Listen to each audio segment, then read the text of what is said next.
यह कहानी है एक घमंडी मोर की, जो हमेशा अपनी खूबसूरती पर इतराता रहता था। वह जंगल के बाकी जानवरों का मजाक बनाया करता था, लेकिन वक्त की मार एक दिन उस पर भी पड़ी। जो मोर पूरे जंगल में अपनी खूबसूरती के किस्से सुनाया करता था, वही मोर अब अपनी खूबसूरती को कोस रहा था। आखिर मोर के साथ ऐसा क्या हुआ जो उसे अपनी सुंदरता अभिशाप लगने लगी? जानने के पढ़े हमारी आज की चंपक वन में बहुत सारे पशु पक्षी मिलजुल कर रहा करते थे। सभी एक दूसरे की मदद करते और शाम को एक साथ बैठकर हंसी ठिठोलियां करते। इसी जंगल में एक मोर भी रहता था, जो बेहद ही खूबसूरत था।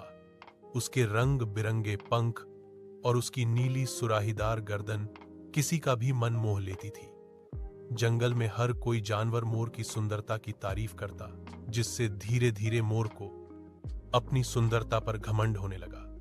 वह अपने आप को जंगल का सबसे खूबसूरत पक्षी बताता और दूसरे जानवरों का मजाक बनाता, महफिल में उड़ाया सभी जानवरों का मजाक। एक दिन जंगल में एक महफिल सजी, जहां सभी जानवर और पक्षी इकट्ठा हुए। मोर भी इस कार्यक्रम में आया, जहां उसने एक सुंदर सा डांस परफॉर्मेंस दिया। यह देखकर सभी उसकी तारीफ करने लगे। तभी स्टेज पर कोयल ने गाना सुनाया। कोयल की आवाज सुनकर सभी जानवर मंत्रमुग्ध हो गए।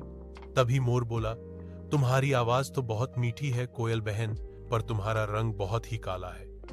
अगर तुम चुपचाप किसी डाल पर बैठी रहो तो कोई बता ही नहीं सकता कि तुम कोयल हो या कौआ। मुझे देखो, मैं तुम सबसे कितना अलग और सुंदर हूं। मेरी आवाज में भी एक कशिश है। मोर की बात सुनकर कोयल और कौवे दोनों उदास हो गए। यह देखकर बंदर बोला, अपनी सुंदरता पर इतना भी घमंड करना ठीक नहीं है। तभी मोर बोला, देखो, यह बात बोल भी कौन रहा है जिसमें सुंदरता का सा भी नहीं है। पूरा दिन बस पेड़ों पर उछल कूद करते रहते हो। तुम मुझे ज्ञान नहीं दो तो अच्छा है। बारिश में नाचने लगा मोर की बातें सुनकर बंदर को गुस्सा आ गया। वह उसे जवाब देने ही वाला था कि बारिश शुरू हो गई। सभी जानवर अब बारिश से बचने के लिए पेड़ की छाया ढूंढने लगे। तभी मोर बारिश में पंख फैलाकर नाचने लगा और बोला, बारिश में मेरा रंग और भी खिलकर सामने आता है। देखो, इतनी बारिश में भी मैं कितना सुंदर लग रहा हूं। यह देखकर सभी जानवर आपस में बात करने लगे, यह कभी नहीं सुधरेगा। हमेशा बस अपनी सुंदरता के झंडे गाड़ता रहता है, इसे और कोई काम है ही नहीं। शिकारी को आया मोर पंख का लालच। मोर बारिश में नाचता रहा। तभी उसे एक शिकारी ने देख लिया। मोर को देखकर उसने मन ही मन सोचा, कितने सुंदर पंख, आज तो इसी का शिकार करूंगा।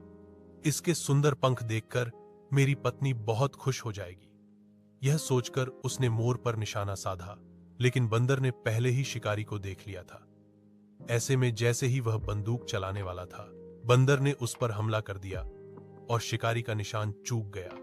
शिकारी को देखकर ढेर सारे कौवे वहां आ गए और काम काम करने लगे। मोर ने मांगी सभी जानवरों से माफी। कौवों की काम काम से शिकारी चिड़चिड़ा हो गया और वहां से चला गया। थोड़ी ही देर में मोर वहां आया और बंदर को धन्यवाद करने लगा। मोर बोला, मेरी जान बचाने के लिए धन्यवाद। अगर आज तुम नहीं होते तो मेरी जान चली जाती। मोर ने बाकी सभी जानवरों से भी माफी मांगी और बोला, आज मेरी सुंदरता ही मेरी जान की दुश्मन बन गई। आज मुझे समझ आ गया है कि तन की सुंदरता सब कुछ नहीं होती है। आप सभी मन से सुंदर है और अब से मैं किसी को परेशान नहीं करूंगा। हमारी कहानी अच्छी लगी हो तो चैनल को जरूर सब्सक्राइब करें, ताकि हमारी वीडियो का नोटिफिकेशन आपको मिलता रहे।